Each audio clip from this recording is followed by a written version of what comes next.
My name is Avery Collins, 31 years old, living in Chicago, Illinois. For years, I had grown accustomed to the fact that every major holiday was a stage for my younger sister, Hannah, to be praised and celebrated, while I was nothing more than a spectator sitting quietly in the back row. But this morning, when my phone buzzed on the small kitchen table of my rented apartment in the West Loop, I still couldn't stop the sharp sting that came with reading my mother Judith's short message. Thanksgiving this year is just Hannah and her husband, keeping it small.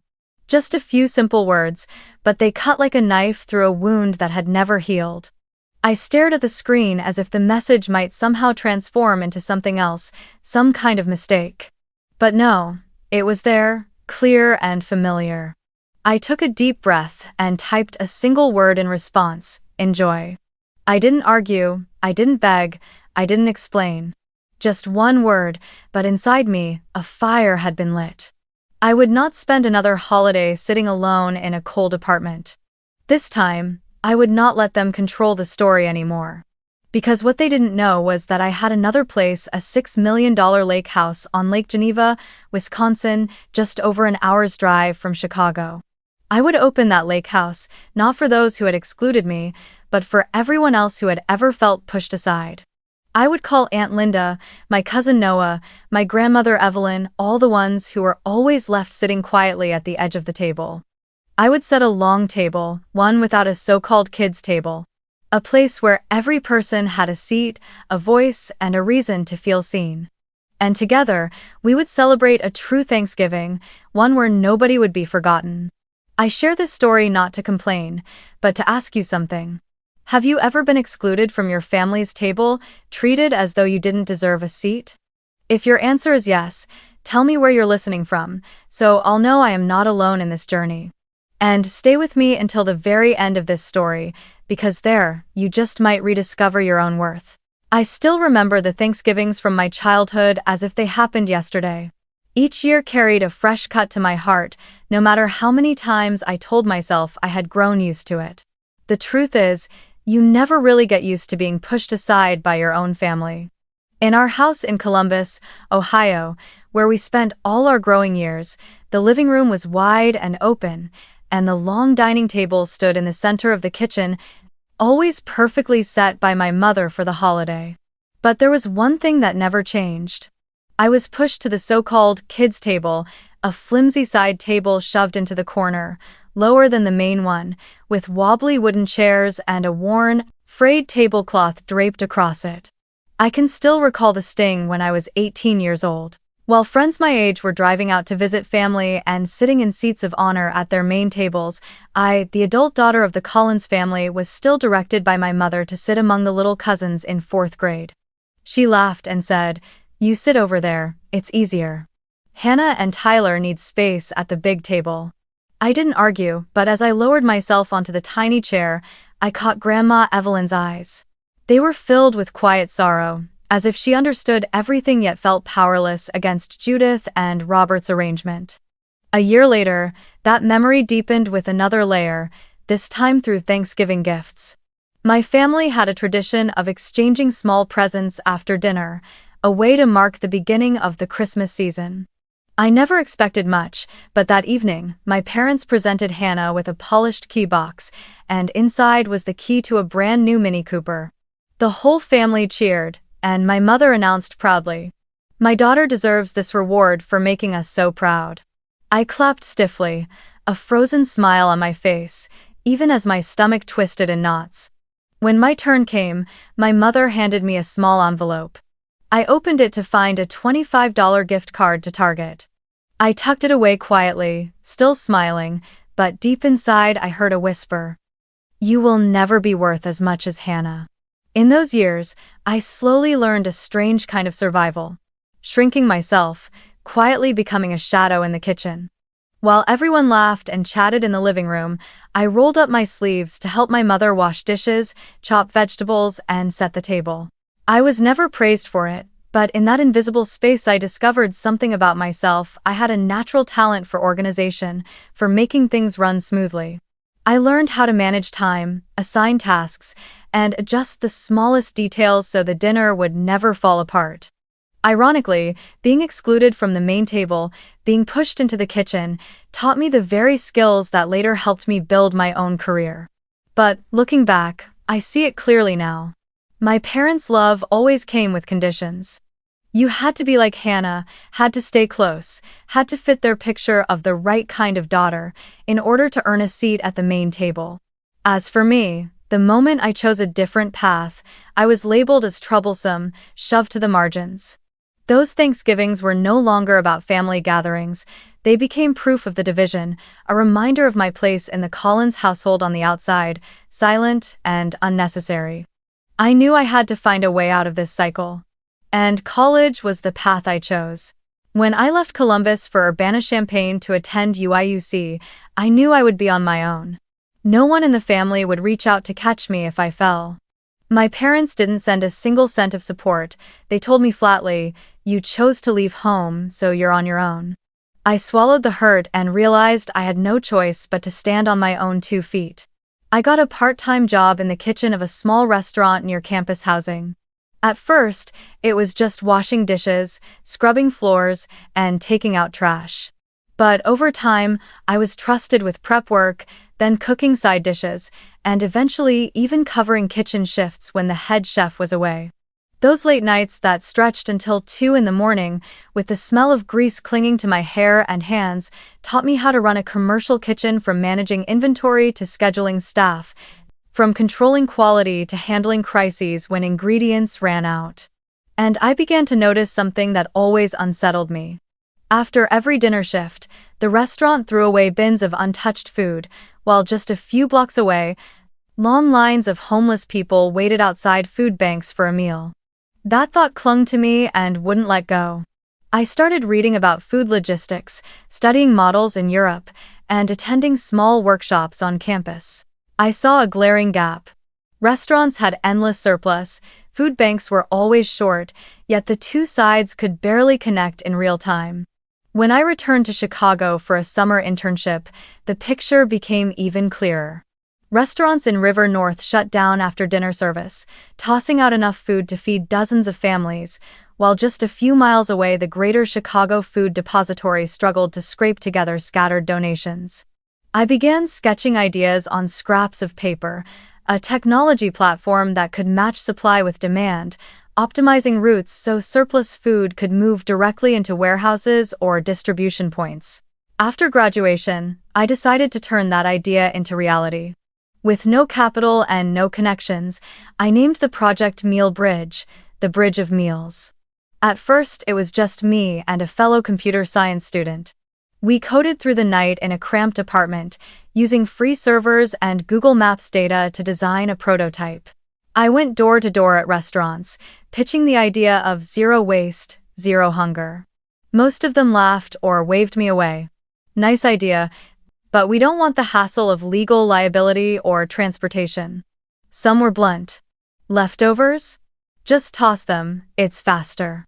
I bit my tongue, swallowed the humiliation, and kept going. In the early days, cash flow was almost non-existent. I worked late shifts as a bartender and delivered pizzas just to cover hosting fees for the website and buy a few insulated containers. At one point, the MealBridge account had only $300 left, barely enough to survive another week. I knew if no one agreed to pilot the project, it would die before it began. That's when I turned to the Greater Chicago Food Depository, the same place where I had once seen long lines of people waiting for food. I stood in front of the program director's office and pleaded for a chance. I said, "We're not asking for money, only for a small pilot. If it fails, we'll disappear like it never happened. But if it succeeds, hundreds of tons of food could be saved." After many meetings, they finally agreed to test it in one limited district. The biggest challenge wasn't routing data, it was food safety. Surplus food from restaurants couldn't just sit for hours before reaching the end user. If stored improperly, the risk of food poisoning was high.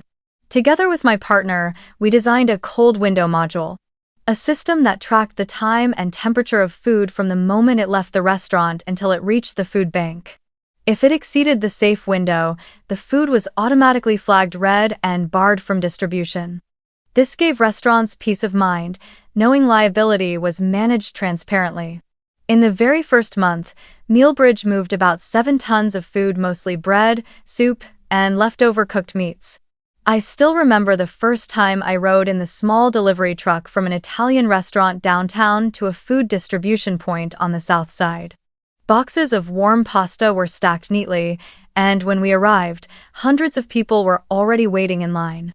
A boy, maybe 10 years old, clutched a container of pasta like it was treasure, looked up at me, and smiled.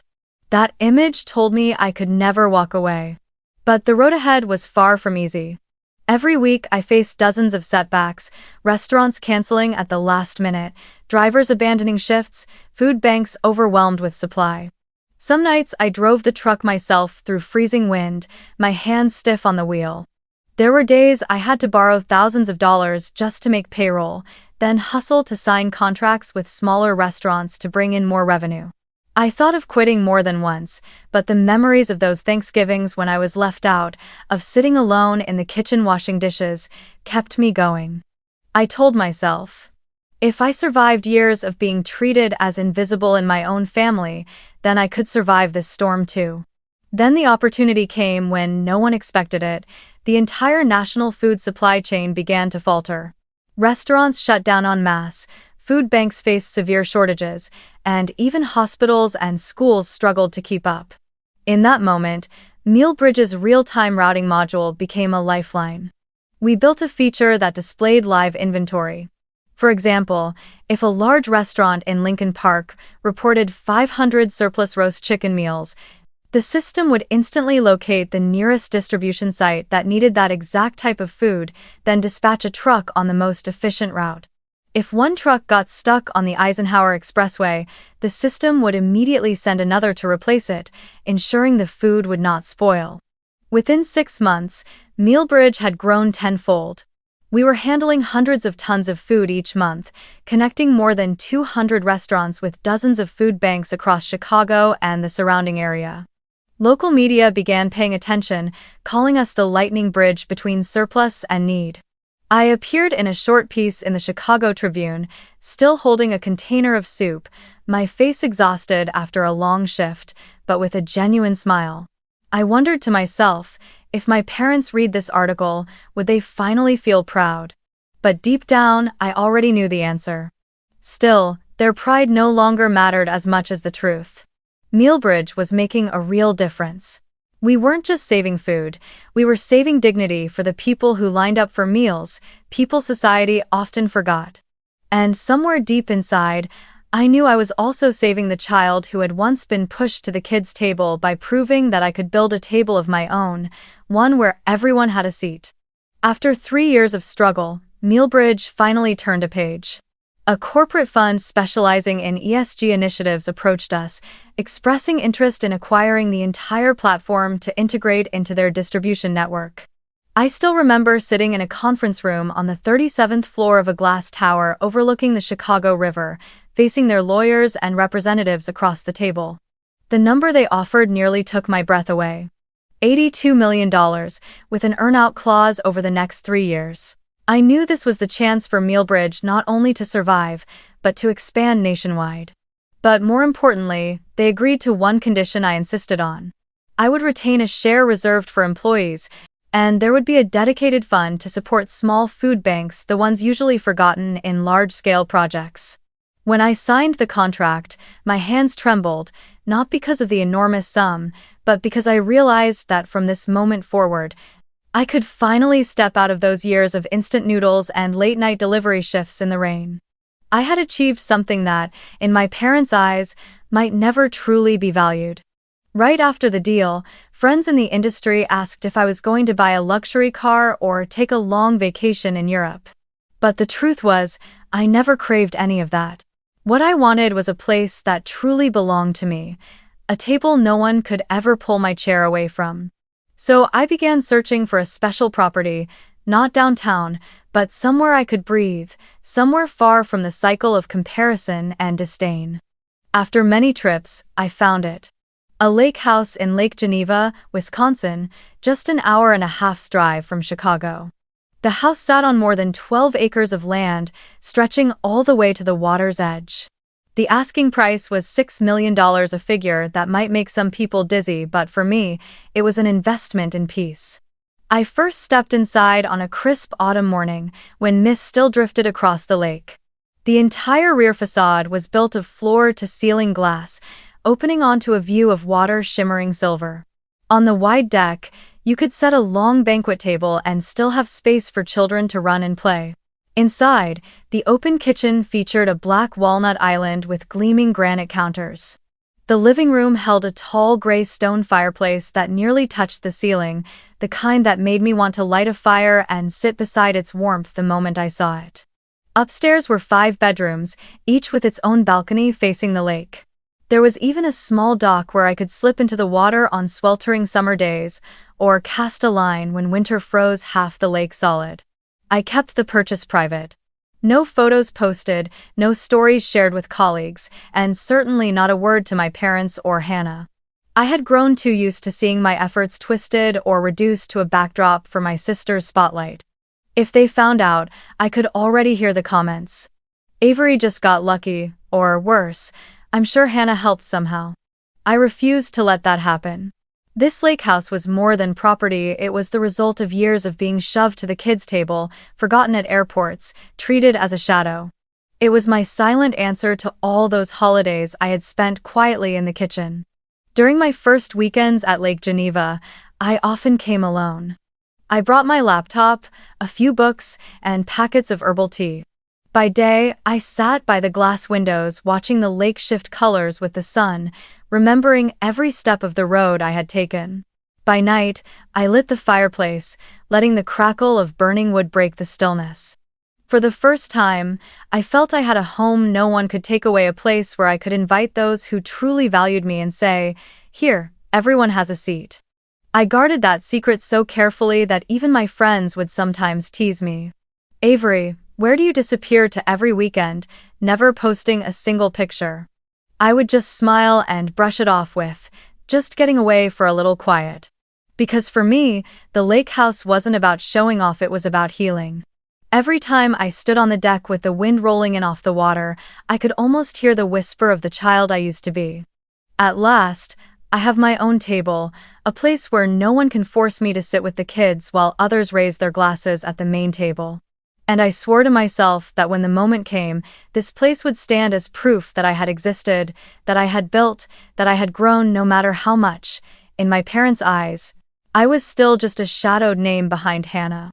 This would be my final card, one I never thought I would ever get to play. I still remember that early winter afternoon in Chicago, when the wind cut down the long streets and bare branches scraped against my apartment windows. I had just returned from Lake Geneva after a quiet weekend there, still floating in the calm it gave me, when my phone buzzed again. My mother, Judith's message, glowed on the screen. "Thanksgiving this year is just Hannah and her husband, immediate family only." "I've already told you," I replied with a single word, "enjoy." But after setting the phone down, another thought flashed through me. Was I truly the only one being excluded? Or were there others quietly left outside the circle of immediate family, my mother claimed? I decided to call Aunt Linda, my mother's younger sister. I knew she too had often endured being belittled by her sister.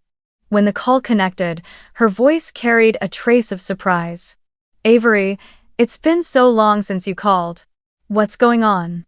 I took a deep breath and asked directly, "Did you get an invitation for Thanksgiving this year?" On the other end there was a pause, then a dry laugh, one that carried no joy at all. "No, sweetheart, your sister told me it's immediate family only." Meaning just Hannah and Tyler. Her voice wavered. Never in my life have I seen a Thanksgiving shrunk so small that it leaves out a sister and her own niece. My throat tightened, but I kept going. I called my cousin Noah, who now lives in Indianapolis. The moment he picked up, he let out a bitter laugh. "Let me guess, Hannah's in the spotlight again, and this time none of us got invited?" I nodded, even though he couldn't see me. "That's right," I said. "You didn't get an invitation either." Noah replied, "No." My mom's furious, but honestly, I don't want to fight for a seat at a table where we've always been nothing but shadows. Next, I called my cousin Kayla, who lives in Milwaukee. As soon as she heard my question, she said, "Avery, I didn't get one either. And you know what? Even Grandma Evelyn was complaining to me this morning. This is the first time in 30 years she hasn't been invited to Thanksgiving at her own daughter's house." Hearing that, my heart twisted. Grandma Evelyn, the one who always looked at me with compassion, the one who never denied my existence, was now excluded too. I didn't hesitate anymore. I dialed Grandma's number. When she answered, her voice trembled with anger. "Avery, do you know what your mother said? She texted me that this year is immediate family only." I asked her, "So your 80-year-old mother doesn't count as family?" And she just stayed silent. I couldn't believe it. I listened to her heavy sigh, and I realized her pain was no different from the pain I had carried through all my childhood. I set the phone down and sat silently on the kitchen chair. Outside the window, the first snowflakes of the season began to fall. In that moment, I realized this was no longer just my story. I wasn't the only one left out. An entire branch of the family, Aunt Linda, Cousin Noah, Cousin Kayla, and Grandma Evelyn, had all been cut away simply because my mother wanted every ounce of spotlight to shine on Hannah and Tyler. In the past, each of us endured that feeling of being pushed aside in silence. But this year, I would not let it happen again. I pictured the lake house in my mind. The long wooden dining table, the tall stone fireplace reaching almost to the ceiling, the glass doors opening onto the still waters of the lake. That was the place where I could create a Thanksgiving for the ones left outside, a table where no one would be excluded. I would invite everyone, my aunt, my cousins, my grandmother, and anyone who had ever felt they weren't important enough to sit at the main table. From this moment on, I decided there would be a new rule, one the Collins family had never known. One table for all, no more kids' table, no more chairs pushed into the corner. Every person would have a place card with their name handwritten, set neatly in line with the rest. Grandma Evelyn would sit in the center, so her voice could carry across the table. Aunt Linda would no longer be tucked quietly at the far end, listening to others boast about the success of the main family. Noah and Kayla would be free to laugh and raise their glasses without holding anything back. As I pictured it, a powerful energy swelled in my chest.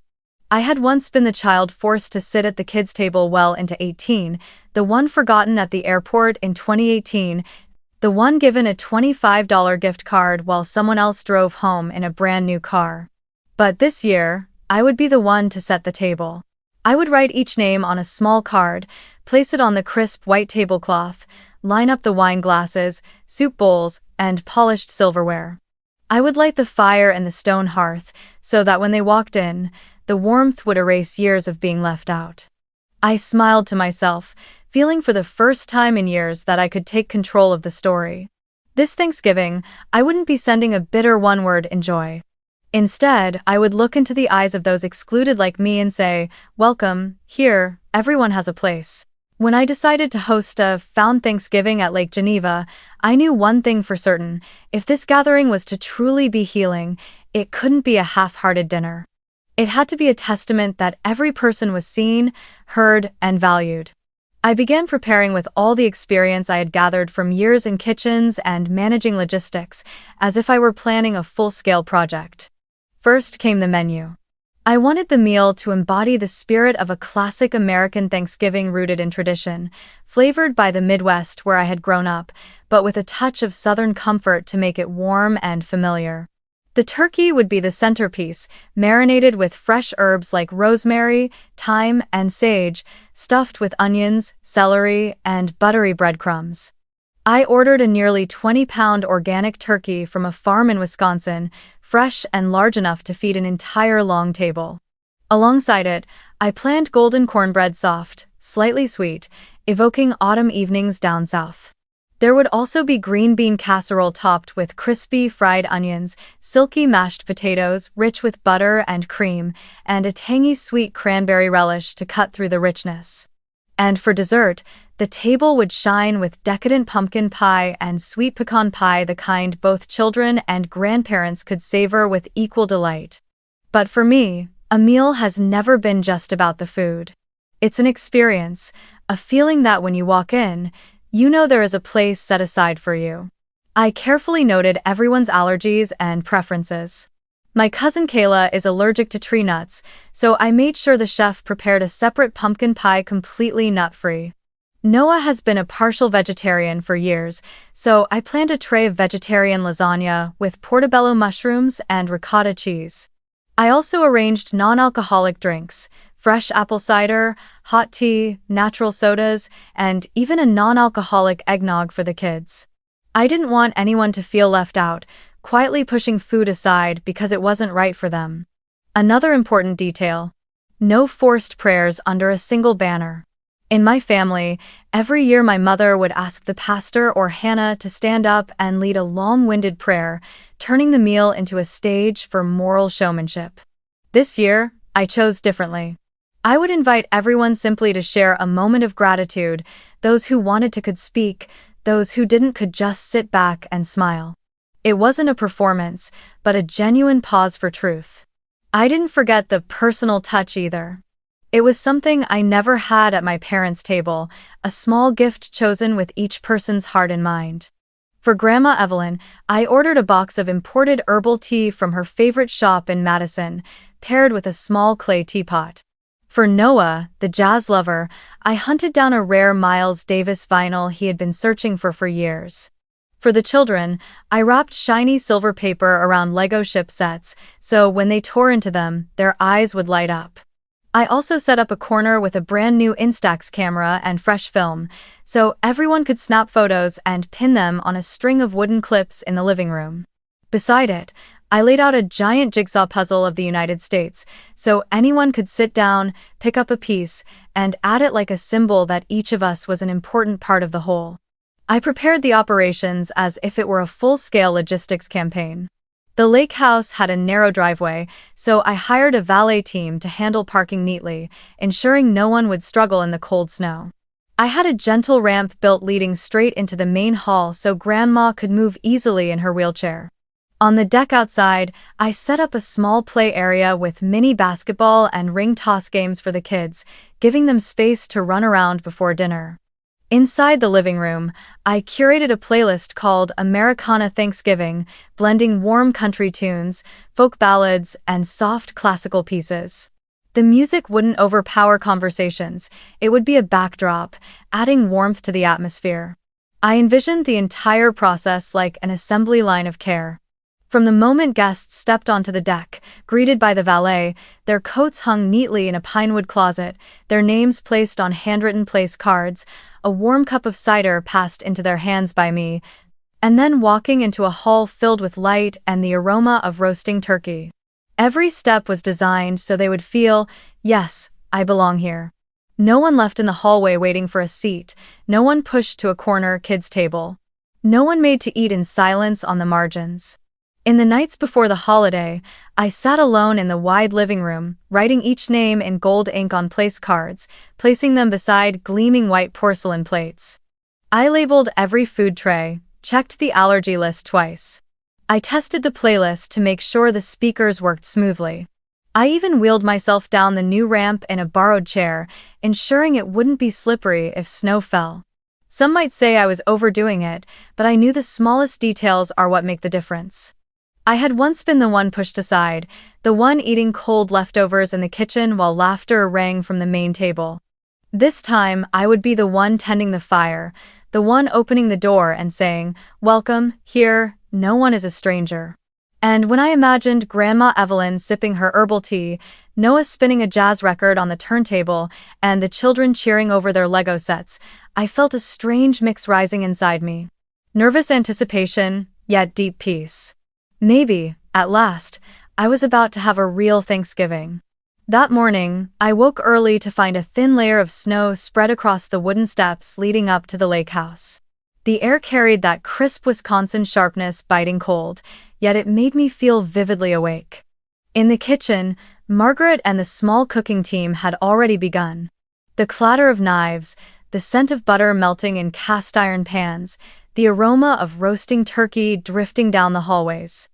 I stood by the floor-to-ceiling windows, watching SUVs make their way up the drive, headlights cutting through the snow like falling stars.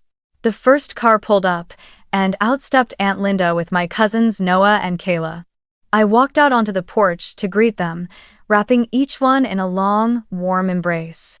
Grandma Evelyn arrived right after, seated in her wheelchair, pushed down the ramp by Linda's son. I had worried about that ramp all week, but the wheels rolled smoothly, without the slightest hitch. She looked up at me, smiling through misty eyes. "Avery, you've done what I've wished to see my whole life."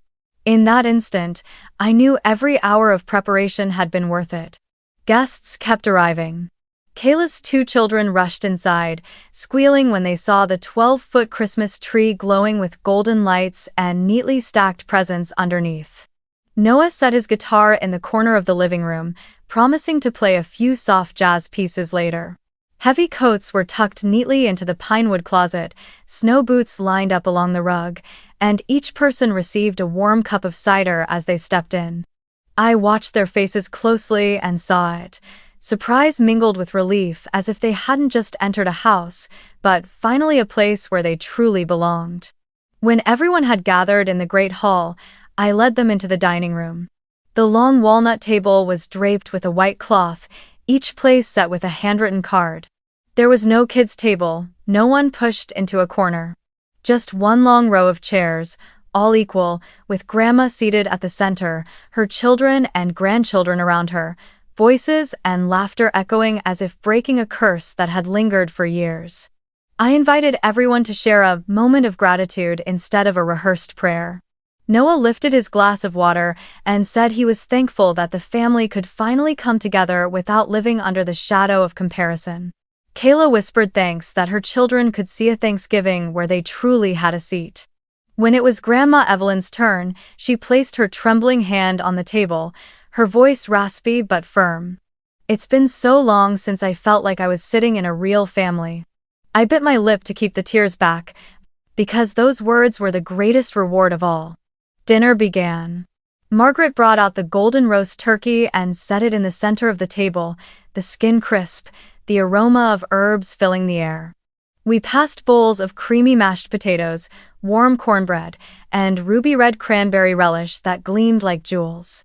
Kayla laughed when her son spooned a heap of green beans onto his plate and suddenly exclaimed, "This tastes better than Grandma's." The whole table burst into laughter, not forced, not sharp, but light and genuine. I poured red wine, then handed Grandma a cup of herbal tea. She lifted it, her eyes glistening as she recognized it as the very blend she used to love but rarely allowed herself to buy. "You remembered even this small thing," she whispered. I only nodded, smiling. The sound of silverware against plates mingled with voices flowing freely. No one interrupted, no one dismissed. Noah told the story of being forgotten at the airport in 2018. The table roared with laughter, not cruel laughter, but the kind that releases old weight. And I realized, some wounds can begin to heal with nothing more than one honest meal shared together. In that moment, Mia, Kayla's 17-year-old daughter, pulled out her phone. She leaned toward me and whispered, "Aunt Avery, can we take a family picture out on the porch?" I nodded, a little nervous, not wanting the evening to turn into a show-off display. But I let the kids lead everyone out onto the wooden deck, where golden light from the balconies spilled onto the snow. We lined up in one long row, Grandma seated in the middle, me standing beside her, the kids clustered up front, Noah holding his guitar, Kayla hugging her 2 children close. And for once, everyone smiled naturally. Mia pressed the shutter, then quickly posted the photo on TikTok and Instagram with a simple caption. "When they exclude you, build your own table." At first, she set it to private, sharing only with her friends. But some of them reposted it, left comments, and before long, the photo began to spread. I didn't know it right then, only noticed Mia and her sister giggling as their phones buzzed nonstop. When we returned to the dining room, the atmosphere was nothing like the Thanksgivings of the past. No one sat in silence on the margins.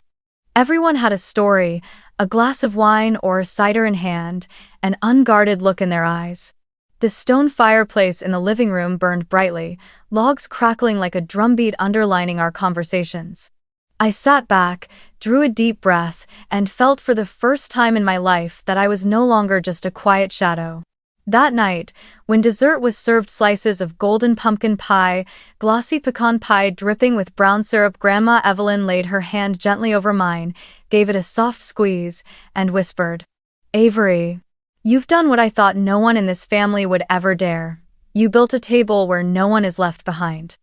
I smiled, throat tight with emotion, and simply answered, "Grandma, this is Thanksgiving." "How?" When the family finished clearing the table, I leaned against the window frame, watching the snow fall quietly outside, my heart still beating to the rhythm of the evening's joy. But less than 10 minutes later, the calm shattered. My phone buzzed relentlessly, the screen lighting up again and again as if it might burst. Dozens of missed calls, messages flooding in from the family group chat, from my mother, from Hannah. I hesitated for a moment, then opened them. The first message hit me like a slap. It was from Hannah. Just 4 words, but sharp with the same bitterness I had known for years. "So cheap, Avery." Then more followed in quick succession. "Pathetic. Everyone can see you're just desperate for attention." I exhaled, setting the phone down on the walnut table without replying. Next, the screen flashed. "Mom calling." I glanced at Grandma Evelyn sitting by the fireplace, her face strangely calm. She gave a small nod, as if telling me to answer. I put the phone on speaker and set it on the coffee table.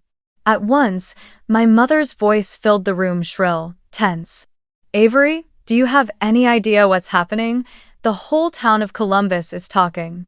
Pastor Reynolds even mentioned it at morning service. Are you trying to humiliate this family?" I kept my tone steady, neither sharp nor soft. "I only did exactly what you told me.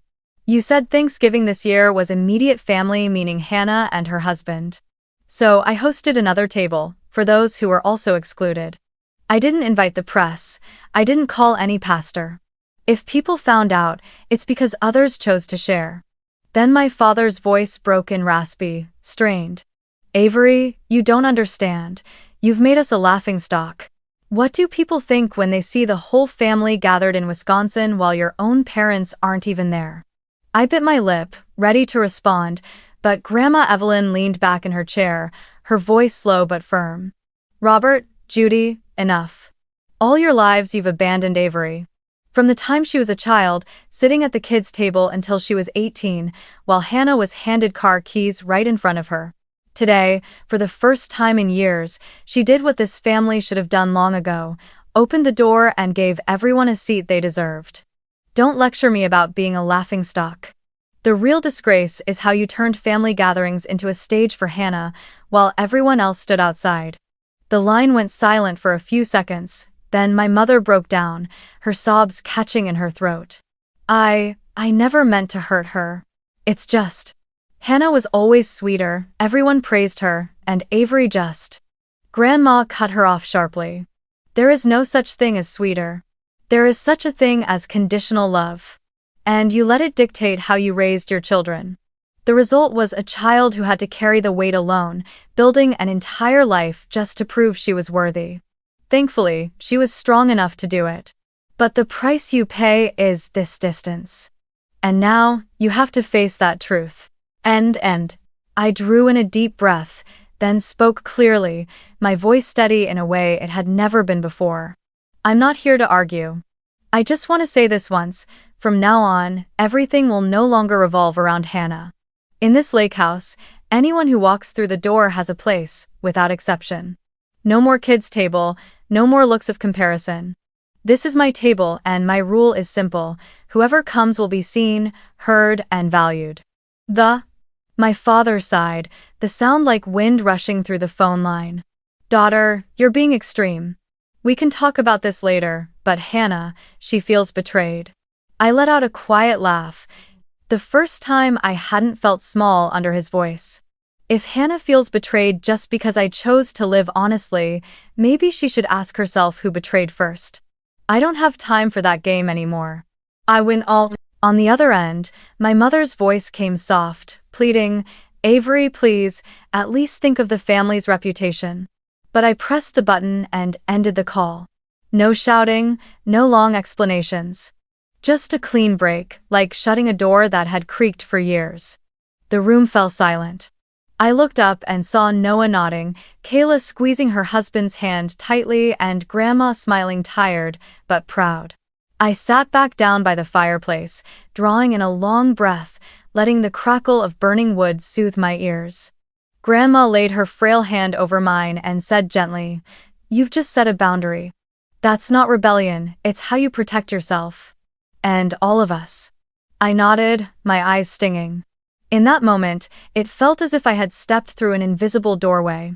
No longer the child always pushed aside, but an adult who knew her worth and had the courage to say, "Enough." That night, my phone kept buzzing. But this time, instead of feeling crushed by it, I set it aside, letting the vibration fade into a dull background hum. I knew those calls no longer had the power to define me. I had my own table now, and in the glow of the fire, I looked around at the beloved faces laughing, talking, sharing the last slice of pecan pie. They were my real family. And for the first time in my life, I did not feel alone. A week after that Thanksgiving night at Lake Geneva, when the laughter had faded and the golden lights on the porch had been packed away, the lake house settled into stillness. I stayed a few extra days, both to tidy up and to savor the rare peace. But inside, I knew there was still one thing unfinished, a dinner meant only for the so-called immediate family, my parents and Hannah. Not to reconcile, but to finally speak the truths that had been buried for far too long.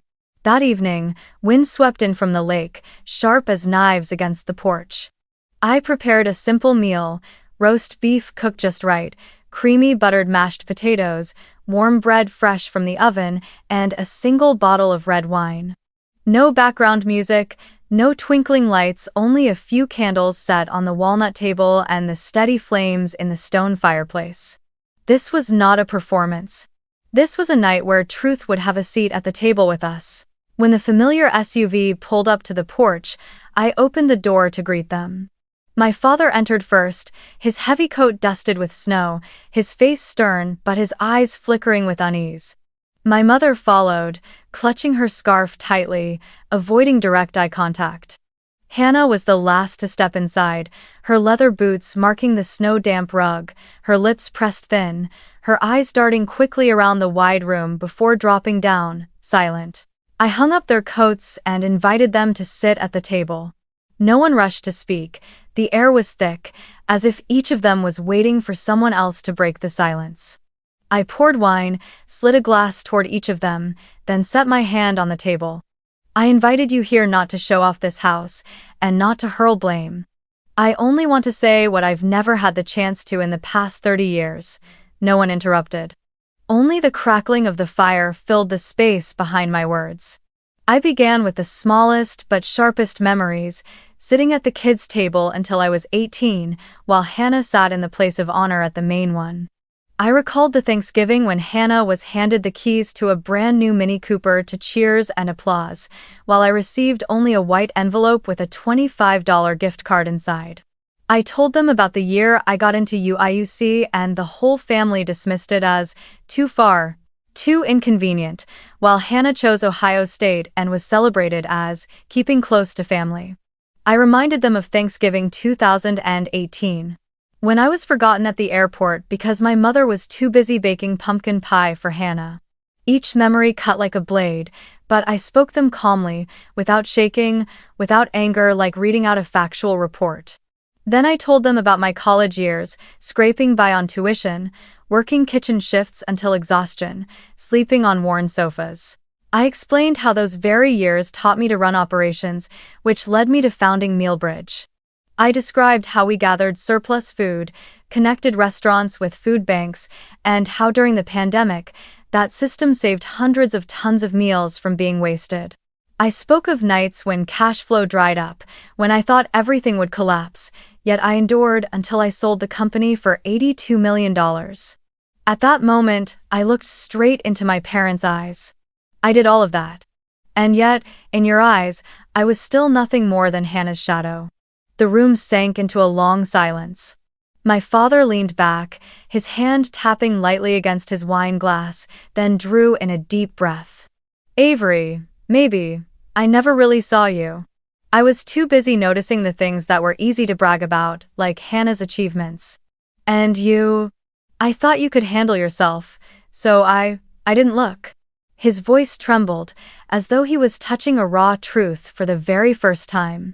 My mother set her glass down, her eyes glistening though no tears fell. I never meant to hurt you. It's just. Hannah always needed me more, always came to me to share things, while you were so independent, hardly ever said much. I thought you were fine. But maybe. That was just me lying to myself. I turned to Hannah. She stayed silent, her hands clutching the napkin until it wrinkled. I waited, but she said nothing. Only in her eyes did I see something different for the first time, not the confidence of the golden child, but a vague fear. Fear of losing the center, fear of the light shifting away. The meal unfolded slowly, each bite of beef, each spoonful of mashed potatoes. No bursts of laughter, no promises that things will change. Only a heavy silence, dense yet filled with recognition. I wasn't waiting for a reconciliatory hug, nor did I need elaborate apologies. All I wanted was for them to hear me. And for the first time in my life, they did. When dinner ended, I walked them to the porch. My father shook my hand, firmer than usual. My mother hugged me briefly, hurriedly, but enough for me to sense the awkwardness in her gesture. Hannah lingered at the door, turned to look at me, her lips parting as if to say something, but in the end, she only gave a small nod before walking away.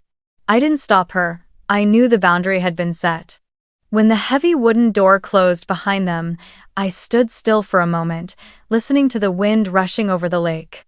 I didn't feel completely relieved, but I felt clearer than ever. I had stepped out of the old cycle. Not to cut ties completely, but to draw the boundary. From now on, I would no longer wait for their approval. I already had a family of my own, the ones who chose to be present, not out of obligation but out of love. After that heavy, immediate family-only dinner, the days that followed opened into a new current. The family group chat, silent for years, suddenly came alive. Someone posted photos from the Thanksgiving night at Lake Geneva. Another shared a video of the kids working on the puzzle in the library, and Aunt Linda wrote, "Avery, next year, let me handle dessert. My pecan pie can hold its own against anyone's." Noah sent a playful message. "I'll bring the whole band, free of charge, as long as there's a corner for an electric guitar." Kayla promised to take charge of decorations, from wreaths to the string lights on the porch. Slowly, the group chat built a shared calendar. Thanksgiving by the lake, next year. Instead of waiting for my parents to dictate, everyone now divided tasks themselves, making promises, and most importantly anchoring me at the center. Meanwhile, Mia's photo of the family on the porch with the caption, "When they exclude you, build your own table," continued to spread. It was reposted not only by her friends but also by strangers who resonated with it. I began receiving messages from people who had once been excluded from their own family tables. "Your story reminded me of the year I was left outside while everyone else had Christmas dinner," or "I was kept at the kids' table until I had children of my own." Instead of shying away, I decided to turn that momentum into something meaningful. I announced in a public post, my lake house would open one weekend before Thanksgiving as a collection point for food banks in the Chicago-Milwaukee area. Visitors could bring canned goods, fresh produce, or cash donations. Everything would be distributed through the network I had once built with MealBridge. It was both a way to tie back to my startup roots and a declaration. Meals were never meant to be about showing off, they were meant to be shared. The responses came faster than I ever expected. A food bank in Kenosha sent a letter of thanks, asking to partner officially. A restaurant in Milwaukee promised to bring an entire truckload of canned goods. Even a few former MealBridge employees volunteered to come back and help with coordination. I realized then, building a table was no longer just about family, it was rippling out into the community. Still, I knew I needed clear boundaries for the future. I wrote directly in the family group chat. The lake house will always be open to everyone, including mom and dad, under one condition: one table for all. No more kids' table, no more divisions. Whoever sits down will be respected. That message was met with a flood of hearts and clapping emojis. My parents read it but didn't respond right away. Still, the rule was written, undeniable. The next Thanksgiving was still a year away, but the anticipation had already begun. Kayla shared pictures of invitation cards she was designing. Noah practiced a few new songs in advance. Grandma Evelyn messaged, "This time I'll cook my old stuffing recipe. I want to contribute." And I too felt a calm I'd never known before. Thanksgiving was no longer an ache, but a new tradition. And so, one chilly afternoon, I sat on the porch of the lake house, staring at the still water. The wind was cold enough to remind me winter was near, but the kitchen behind me stayed warm, the scent of bread and burning wood in the air. I sipped my tea, watched the shimmer of twilight stretch across the lake, and whispered to myself, I did it. Not because I had defeated anyone, but because I had finally stopped waiting for someone else to pull out a chair. I had built a table of my own. And more importantly, I had saved seats for those who truly valued me. If you are hearing this story, I want you to remember one thing. You do not need anyone's approval to have worth. You don't need to sit on the margins, waiting for someone to call your name. You can build your own table and open chairs for the ones who deserve them. That is what real Family Island